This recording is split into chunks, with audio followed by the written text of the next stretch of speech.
Walking the course is a science and an art in itself. Every course is different, and so is every horse.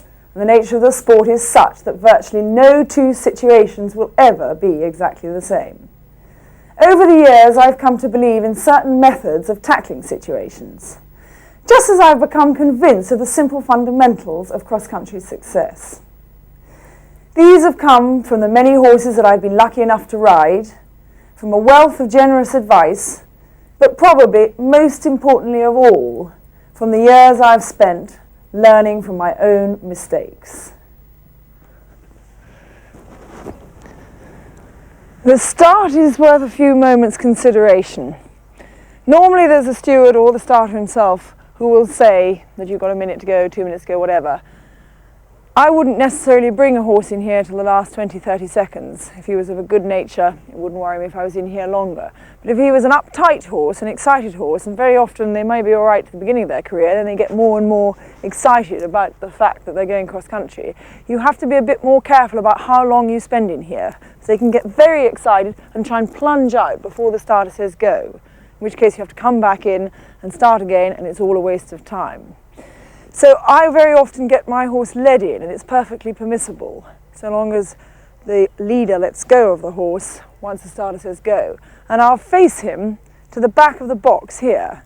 I have once seen a horse jump clean out the back of the box, a really excited horse, but it doesn't happen very often. Normally they'll stick around here for 10 seconds, a little bit tense, but the moment you turn them, they'll plunge off. So I would only turn on hearing the starter saying 2, 1, go. And if I was a second late, okay, but if I'm a second early, I get a full start. And I have to be brought back, and it's all a waste of time. Sometime before I'd even arrived at the start box, I'd have made up my mind exactly how I wished to ride this course. Was this the day I was going to go for a fast round and try and win? Was I going carefully because it was hard ground? Or possibly did I have a very green horse and I wanted to be sure just to get him safely round? Whichever, I must come out of that start box with positiveness.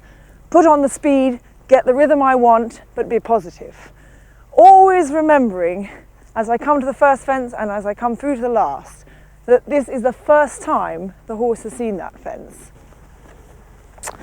First fences are designed to be easy to ride, easy to jump, and this is no exception. It depends entirely the sort of horse you've got as to how you ride it, but if you've got a young horse or a cautious horse, you'd want to be coming in quite strongly. Always remember in the back of your mind, they can stop even at the first fence. If you've got a horse that thinks he knows it all, he's a bit cocky, even though this particular fence is quite nice, it runs uphill, which will help him not hit it, you just want to hold him off it a bit. Don't just throw him at it. If he's just a bit cocky, he just might hit it because it isn't terribly big. Depends on the horse you've got as to how you ride it, but make sure you get over.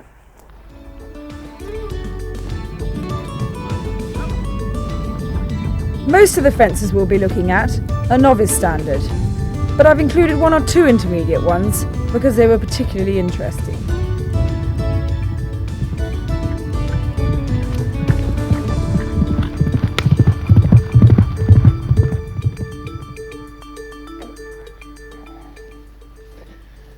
This is a good example of an uphill fence on the turn.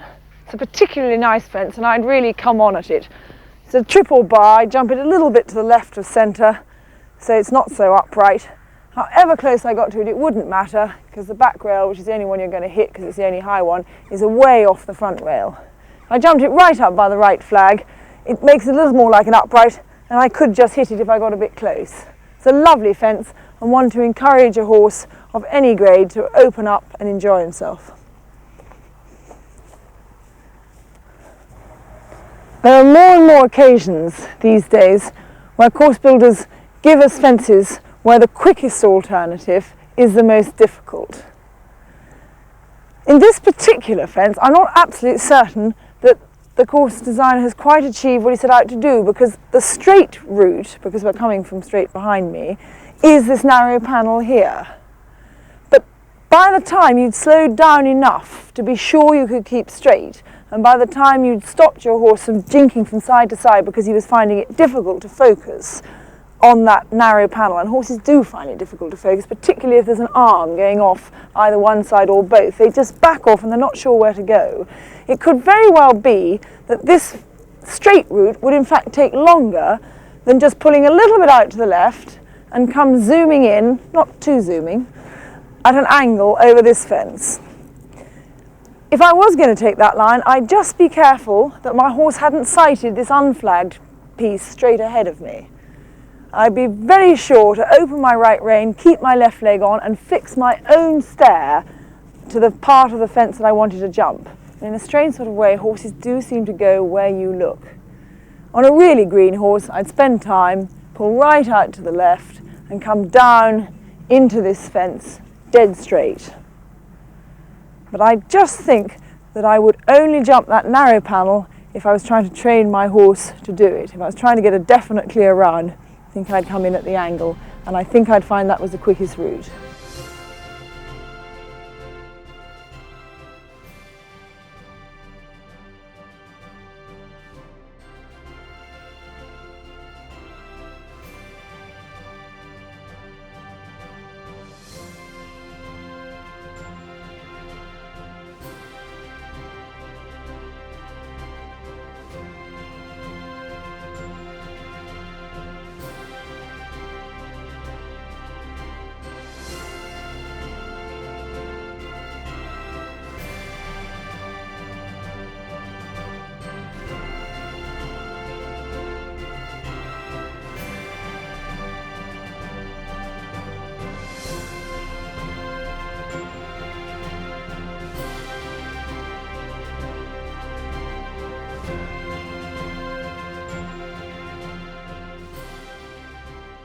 This fence has a couple of problems.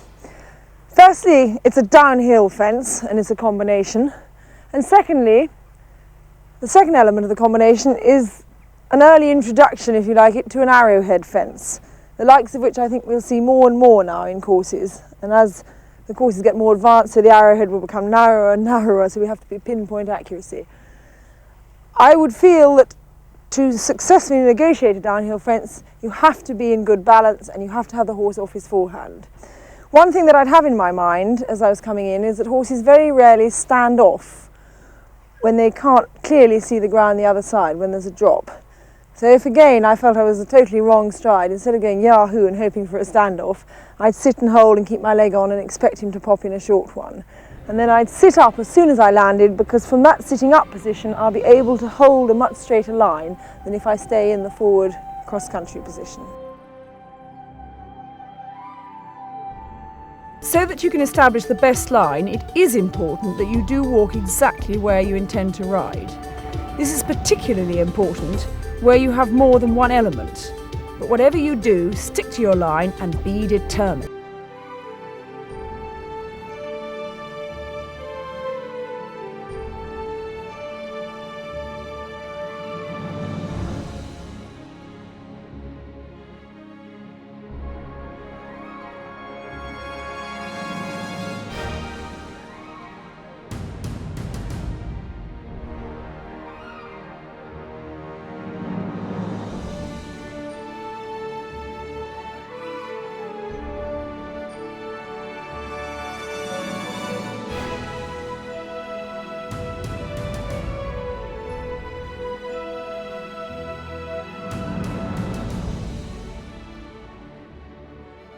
This here is a treble. It's an angle combination of three elements. It's not very high, but it's quite tricky. And when approached from the other side of the field, it's just going to appear to the horse as a mass of rails, and he's not quite going to know where to go. So particularly with a young horse, my instinctive reaction would be to slow down. For several reasons. One, to give him time to see the line through that I've chosen for him, because he doesn't know where to go, he doesn't know where the right striding is. Two, because when you come at a fence at an angle, particularly a young horse, though any horse can do it, is inclined to square himself on the fence.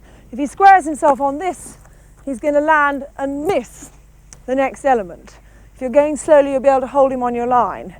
Now let's see if the striding is okay for a fairly slow approach. 1, 2, 3, 4, 5, 6, 7.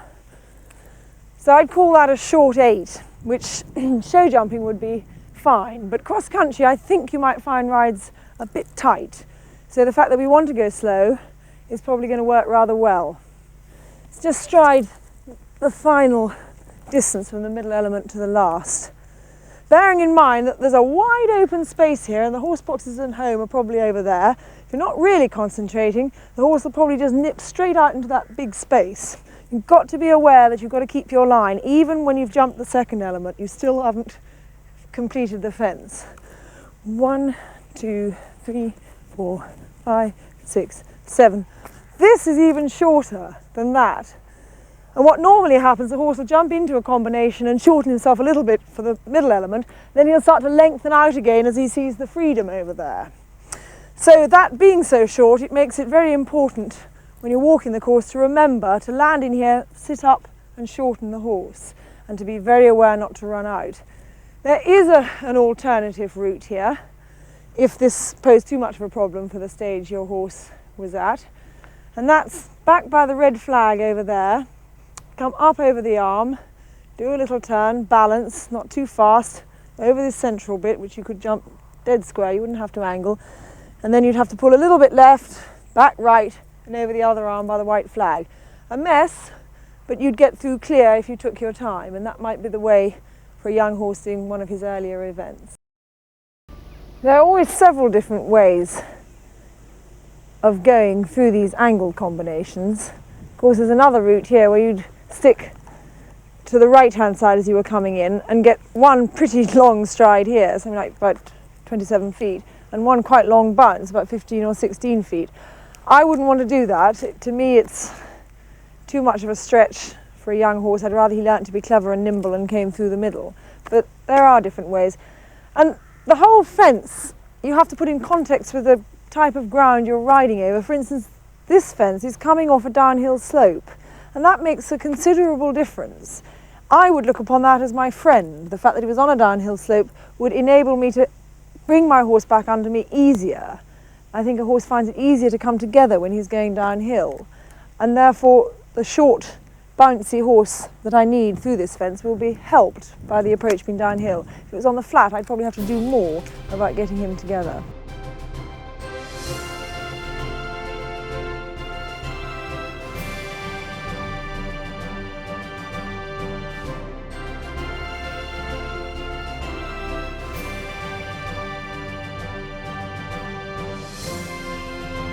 There are two problems to bear in mind with a downhill fence. Firstly, you've got to make sure the horse is balanced. That means sitting up and keeping your hold and keeping your leg on, so he's not rolling onto his forehand. And secondly, you must be aware that he's jumping onto a spot that he can't see, so it's a hidden landing.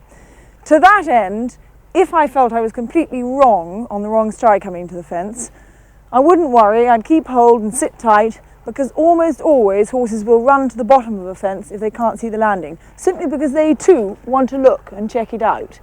Very rarely will a horse stand off a fence when he can't see his landing, and you see a great deal of falls and stops happening by riders panicking when they see they're on the wrong stride, going for the long one, throwing their weight forward, and the horse saying, hang on, I just want to put in a little stride and check it all out. But by that time, the rider's throwing their weight forward, off-balance the horse, and the net result can be a bit of anything that doesn't look too good on the scoreboard.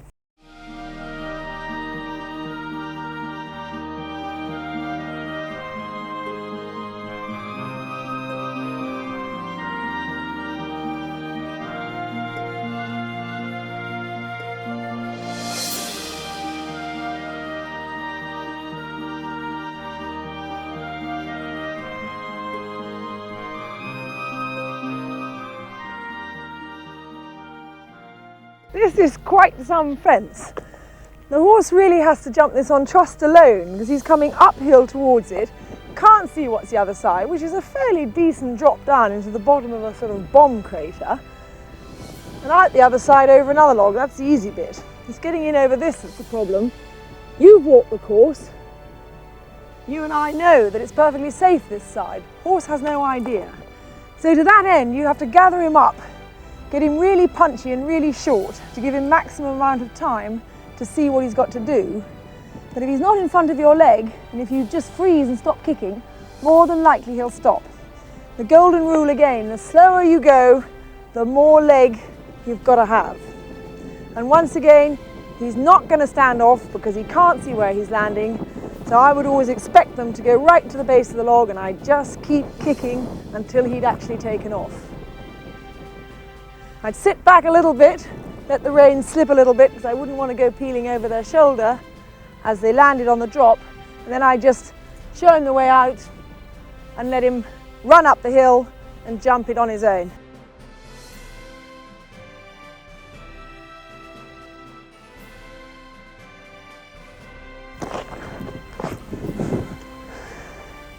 If you don't fancy that route, because that's quite a big log into this crater, there is an easier alternative where the log is a good deal smaller and you could probably scramble over it with a rather less willing horse, a little bit easier.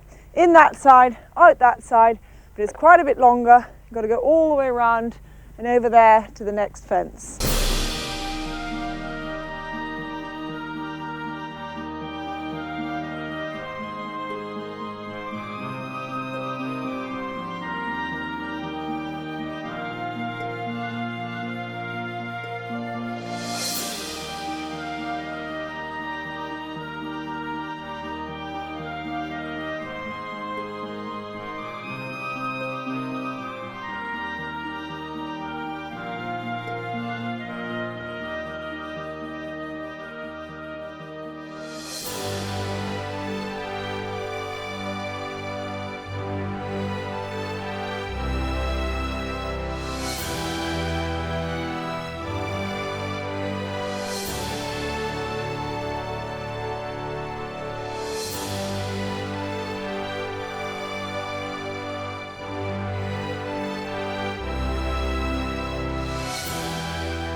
Many riders find fences at the top of steep banks pretty awesome, but in fact horses, probably because they've got 4 legs, find running up banks and jumping off the top of them extremely easy, provided you keep them together in a ball of energy and provided you ask them to keep moving forwards.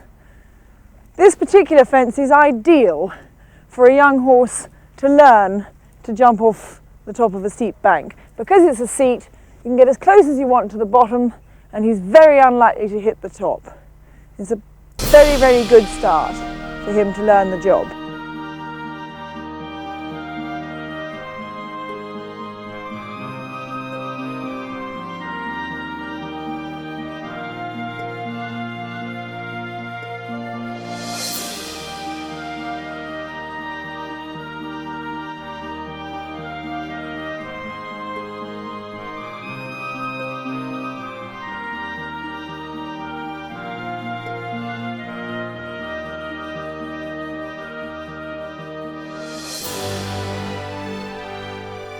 This is a type of fence that should be great fun for the horse and the rider. You just keep coming and jump it.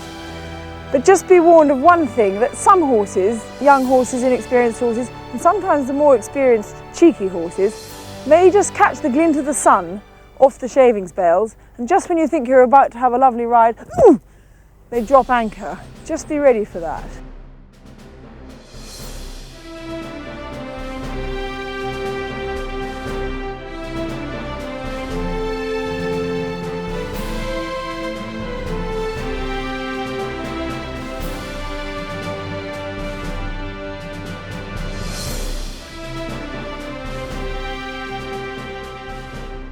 There's always one fence on the course, and sometimes more, that looks completely innocent and causes a lot of trouble. The key is deciding beforehand, before it catches you out, which one it is. In this case, I reckon there's a good chance it might be this one. A small, solidly built, good-looking little fence, but with a couple of catches. You're jumping straight into the face of a load of trees, you've got some very uneven ground in front of it, which isn't going to help you balance when you've just come flinging down the park and are probably not trying very hard because the fence looks so easy. In my view, this would be a classic fence to go base over apex.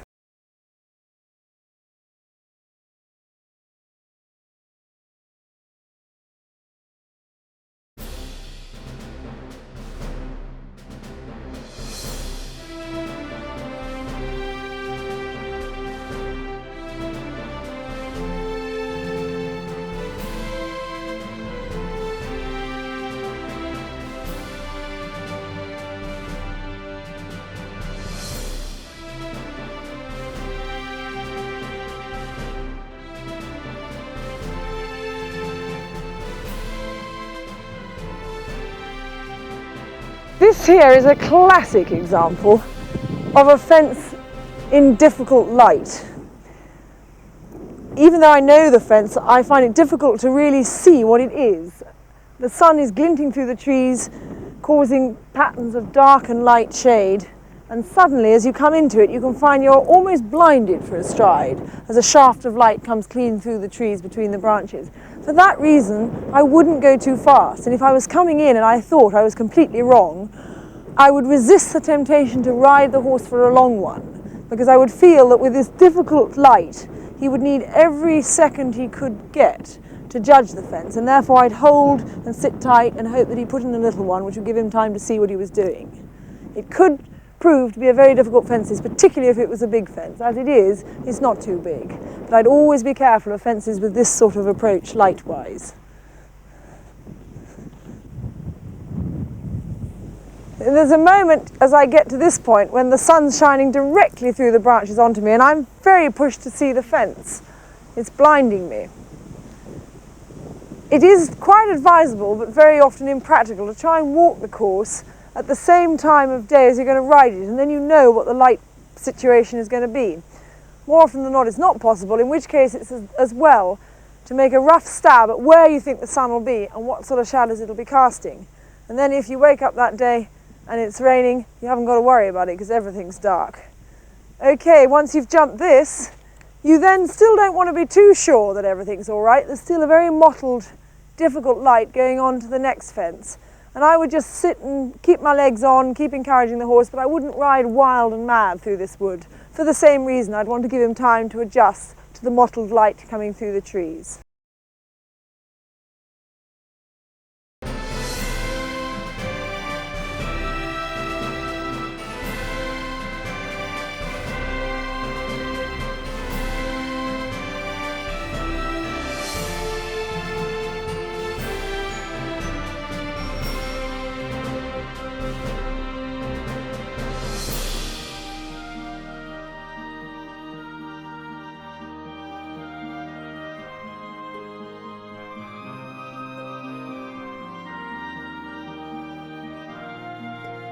Bullfinches on the whole need pretty aggressive riding.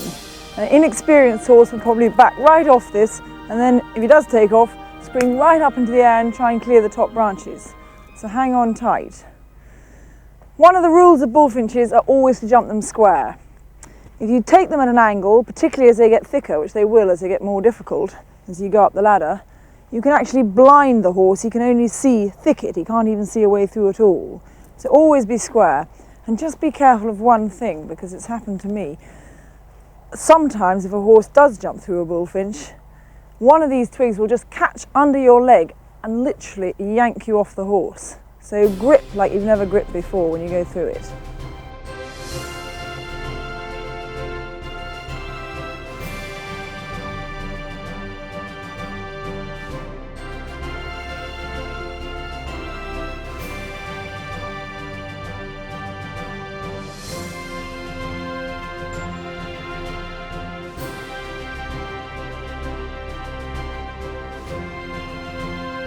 Very easy when walking a course to get sidetracked, either by talking to friends or by thoughts, and only starting to concentrate on the fence as you actually get there.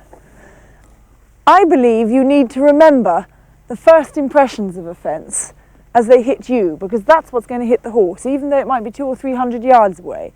And at this fence, it just looks to the horse, his first impressions are a double of rails, nothing more.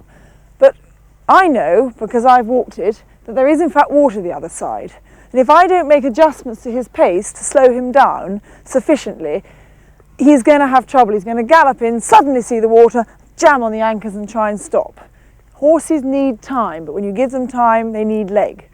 You must know your route. There's all sorts of different ways through this fence. Know clearly where you're going. If necessary, look at the notice on the side of the fence. Check that it tells you exactly what to do and that you follow its instructions. Now, should you be unfortunate enough to have a stop here, you've forgotten to kick, basically, if you do, then there is an easy alternative. You don't need to retake this and have another step. You can pop over a rails which doesn't face the water, so it shouldn't pose any problems, and then come back in and go through the water without the disadvantage, if you like, of having a fence first.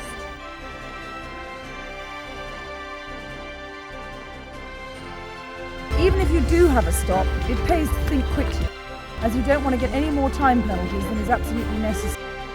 Obviously, we all want to clear up.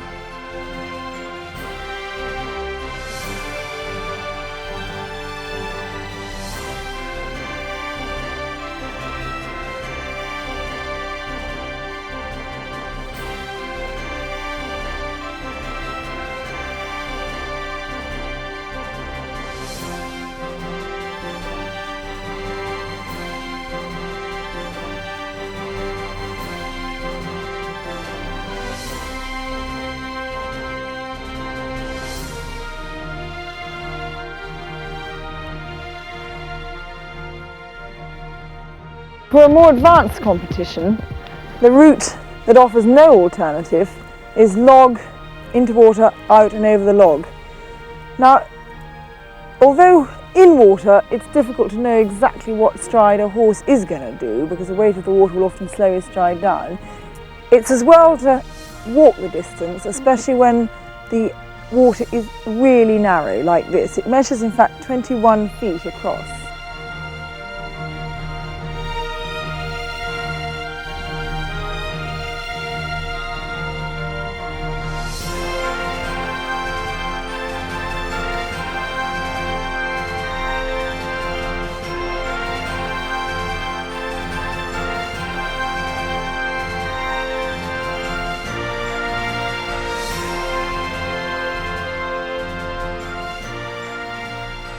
This is a wonderful water, a large expanse for the horse to see what he's doing, a good fair bottom under it. It's wise enough to walk in the water to check there are no holes. The combination in is interesting. The distance between the two rails is a short 4 strides or bowling on 3. It depends on the sort of horse you've got, whether he's a very free jumping horse or not. But I would prefer to hold for a short 4 because this distance here is only 9 feet, which is quite tight for 2 steps. They've jumped in short, there's a chance they'll stay short. And once again, going over to here, it's only 18 feet, which is quite a short 1 stride. But altogether, it's a lovely water fence and should leave a horse with a tremendous amount of confidence once he's finished jumping it. Again, I would not ride into this fence fast. Purposeful, but not too fast.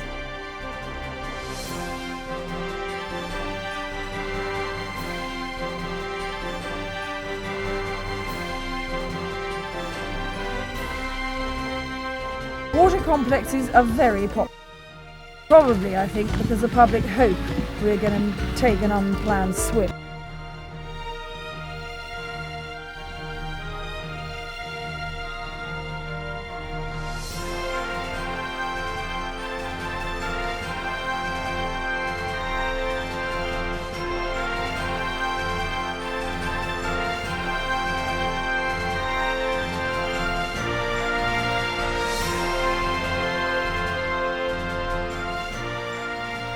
Jumping up steps is another of those types of fences that you need to have controlled impulsion, like fences at the tops of banks, like coffins, like sunk roads. If you come winging into this step fence on a long flat stride, not only will the horse not really be able to have time to take in what he's got to do, but he might very easily do a great long flat jump over this first step and land so close to the second step that he hasn't got time or room to pick up and jump.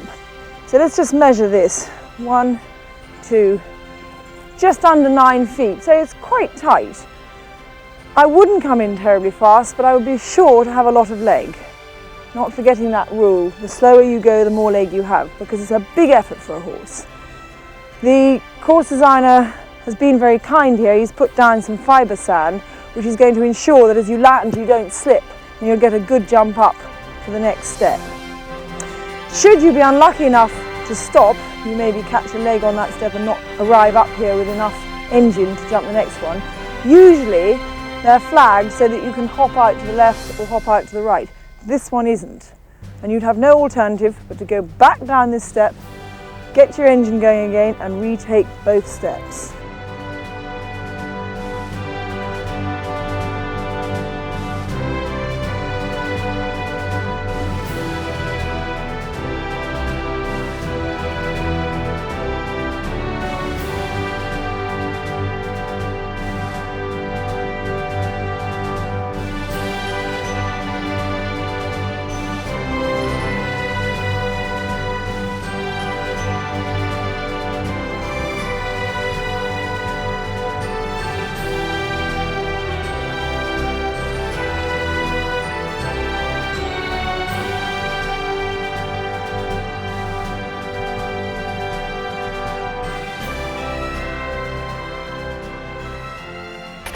now an altogether different problem and need a much slower approach. If you approach too fast, the horse gets an awful fright. You'll probably slam on the anchors. You might even take a step backwards, which will give you straight away 20 penalties, before with a lot of encouraging you may be able to get him down. So what do you do about it? You pull him up in plenty of time. And I would approach these steps in a slow jog trot. But I would remember to pull him up far enough back that he wasn't still thinking he was being stopped in front of the fence. Otherwise, he will simply stop. When you're going slowly, even in a jog trot, you need your legs there. Make sure he goes down that brink, even if you have to give him a tap behind the saddle or a hard whack. And as he goes, just keep sitting up and let your fingers open and the reins will slip through your hands and you won't have that awful feeling of being pulled over his head. Then you're in a position to make sure that he goes down the next step. If you'd leant forwards over the first step and he comes to stop dead at the second step, you're not in any position to persuade him to go down the second step. Think of your dressage seat. Why do you ride upright in dressage? Because you can create the impulsion, you can make the horse go forward from that position. So you don't want to be left on the edge of a step in the forward position. Create the impulsion and down he'll pop.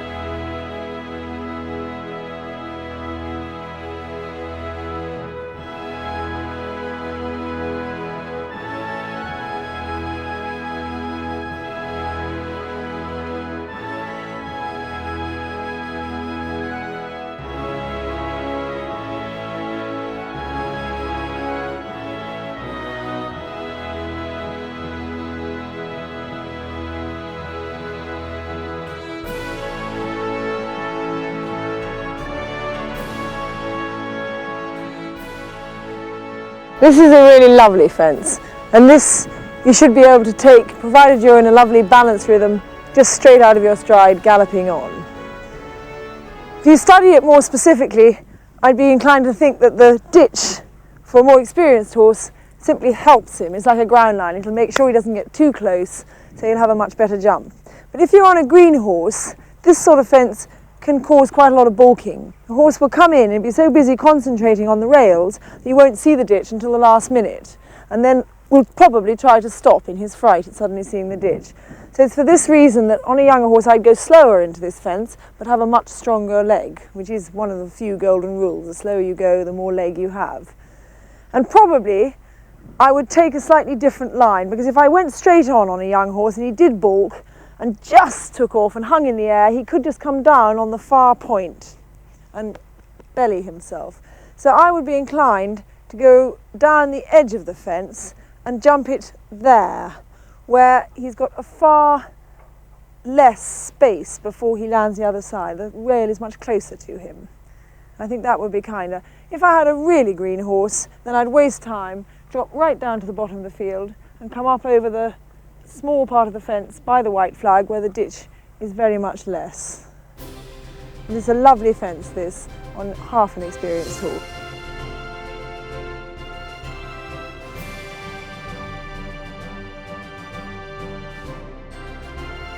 Establishing a good rhythm across country is very important. It not only feels nice, but you waste a lot less time than if you were galloping flat out between the fences and then furiously hooking back before each one.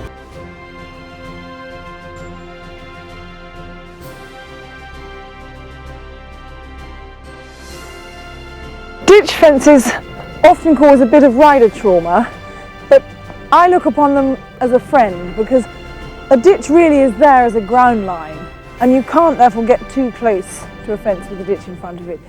Horses, they're not going to put their feet in before they take off. Okay, on the very rare occasion they're trying to stop and they slip in, but they want to survive as much as you do. They've got a very strong instinct of self-preservation. So you're coming down the hill here, you just want to have it in the back of your mind that if it rains between when you walk the course and when you ride, it could be slippery. And if it's slippery, you want to be going slower, with more leg into more hand to help them stay together. Ride into this strongly, not on a great long flat galloping stride, and expect them to suddenly see the ditch and possibly throw in a little short stride. It doesn't matter. Be there ready for it. Don't try and rush them off their feet. I personally don't very often dictate to a horse when to take off. It's my job to put the horse in balance and to show him the right line. Give him the right speed for the type of fence that's in front of him and then leave it to him. It's his job, really, I believe, where he takes off.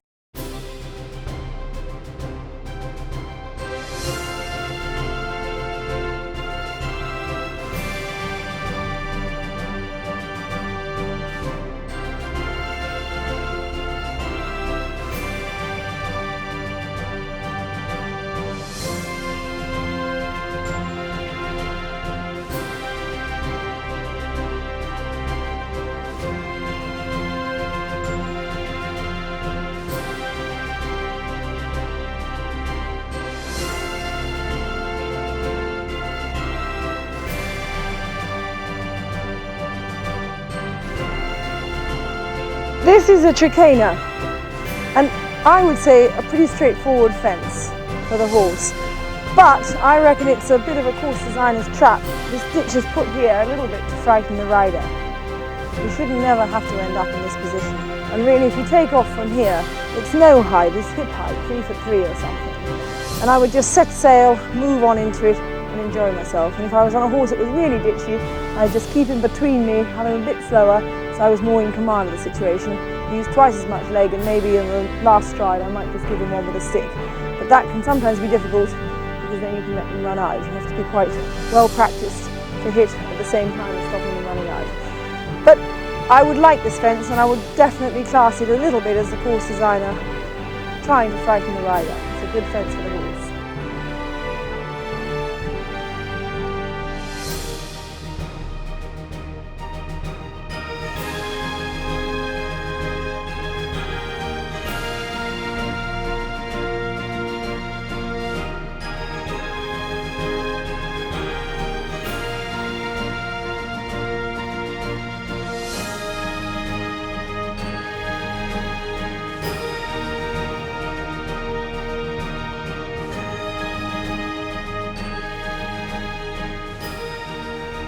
Coffin type fences cause a lot of problems.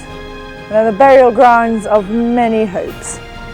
They're, I think, misunderstood by a large number of people who feel that they're not often very big fences, so why worry about them? But the point is, what's beyond them is totally hidden to the horse. It's a shock. All he sees is a rail or a couple of logs like this, goes to jump it, and just about here, he suddenly sees there's a ditch the other side.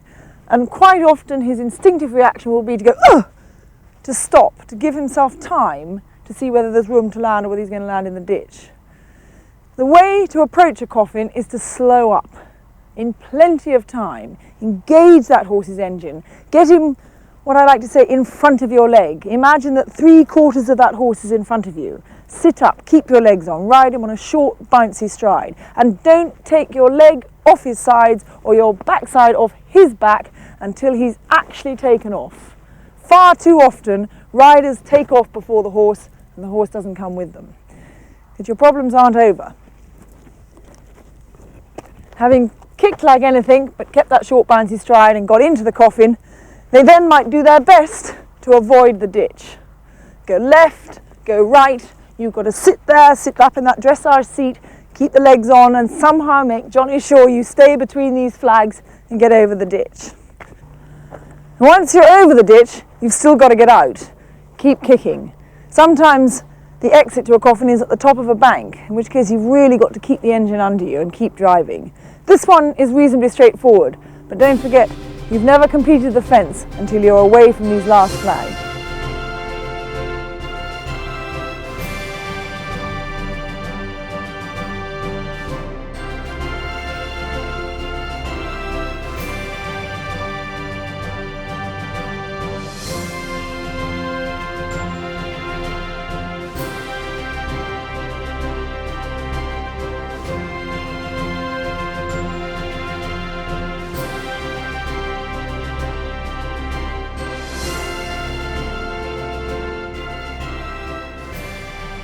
There are many variations of corner fences, some more horrible to take on than others. This one, with not too wide an angle and with the bottom rail coming out towards you to help you to lift off and do a clean jump, is an ideal first time corner. If I had a horse that was young and had never jumped a corner in competition before, it would be this one that I would choose to make his first. I'd make sure that I had a spot on the fence, usually about a metre in from the flag, and a spot over yonder in the distance. I'd line those two spots up and I'd hold him on that line. And if he did happen to be a bit green and waver off it, the fence isn't wide enough for it to really matter. But I'd want him to stay on that line, because when the corner gets bigger later in his career, if he hasn't learned to hold a line, we're going to be in big trouble. If it still felt to be too much for your horse, then there's a perfectly straightforward, easy, but very long, time-consuming route over by the white flag, round behind a conveniently grown tree, and back out over that panel by the white flag and away.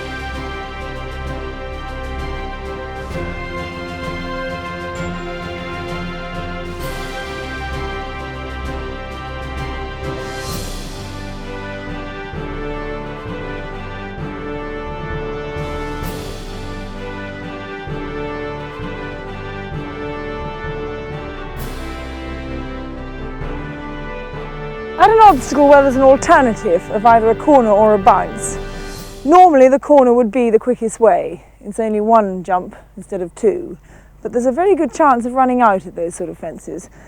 If it is elected to do the bounce, you've got to understand that this is the first sighting the horse has had of this fence. It just looks like a mess of rails. He doesn't know as he comes in whether it's a parallel to be jumped all in one, or whether it's a one stride, or what it is, so you have to tell him. You tell him by slowing him up plenty far back. You don't want him still fighting your slowing up methods in front of the fence. You want him concentrating on what he's doing in the last 2 or 3 strides. Slow up in plenty of time, keep your leg on, keep the impulsion up, keep the hocks under you, and keep riding forward. A lot of horses will back right off when they see the second rail so close. If you've got one of those rather wild horses that throws big jumps, then you might find you've got to hold a bit tight because he might jump in too far.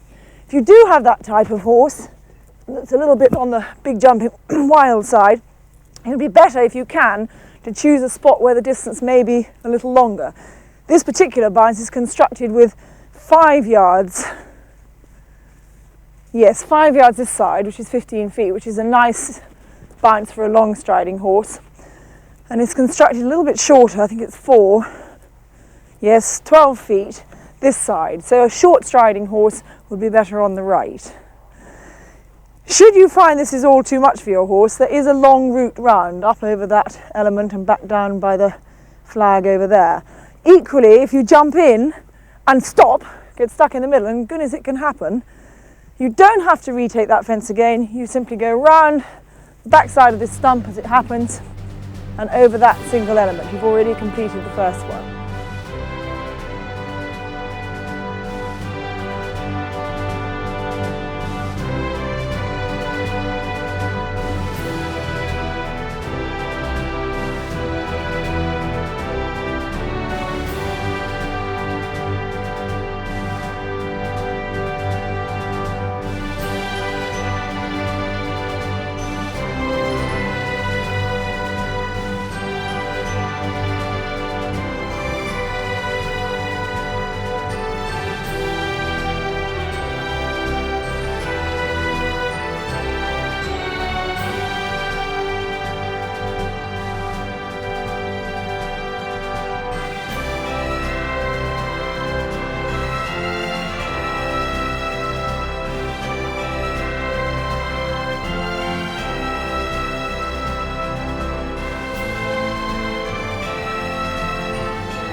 As courses become increasingly technical these days, course designers are forever giving us double corners where really we have no margin of error on our line at all.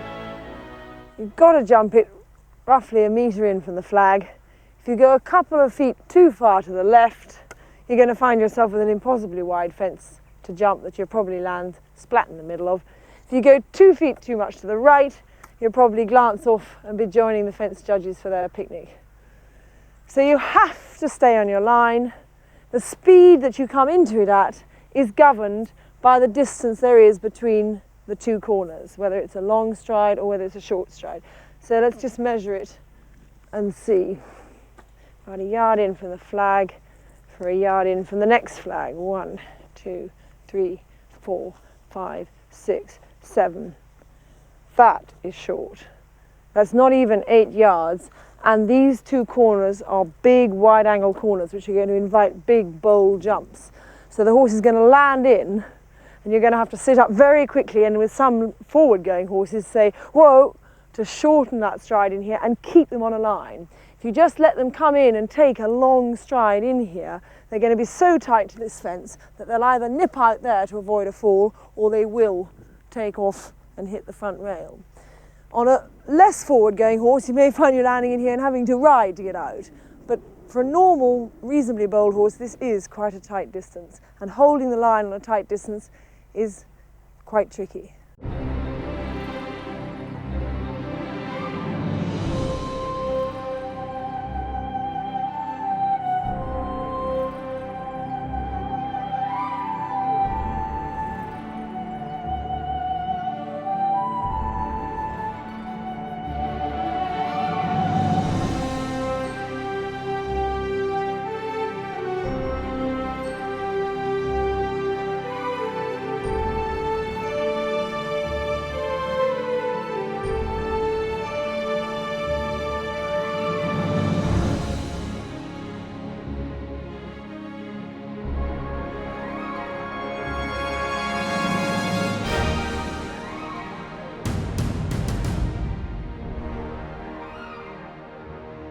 Spread fences are probably easier to ride than normal upright fences, simply because the size of them will fill the eye of the horse more and back him off. You're really never going to find a spread fence that's too wide for a horse, because if they jump the height, certainly at novice level, they're going to get over the spread too. I would prefer to just keep on coming down to a spread fence like this and let the horse find his own stride. This is a great opportunity to teach him to use his own initiative. I don't want him always flicking his ears back to me and saying, what shall I do, what shall I do? I want him to beam onto the fence and him to decide where he should take off. I'm just up there to be in charge of the balance and in charge of the speed.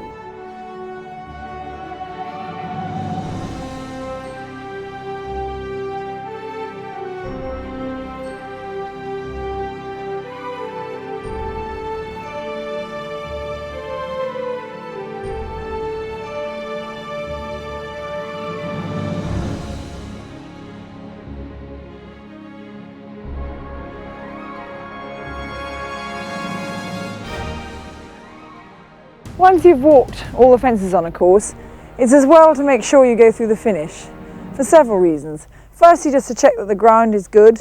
Maybe there's one side of the finish that's better ground than another, and you'll be probably riding out fast, so you want to give your horse the best ground.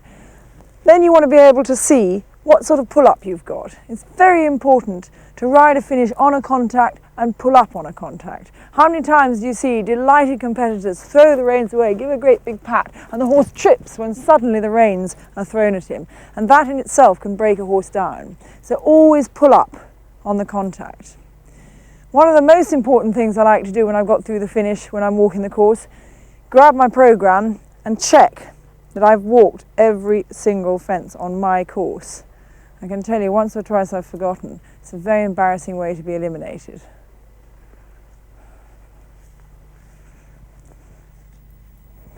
So, all in all, walking the course, I reckon, is 70% of the success of riding it.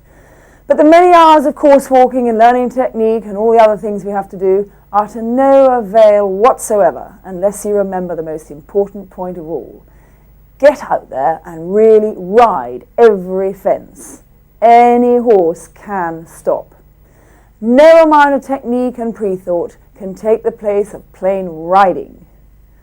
And don't ever forget, even in your most terrified moment, which is generally as you wait at the start, which is for me anyway, that you do all this for fun.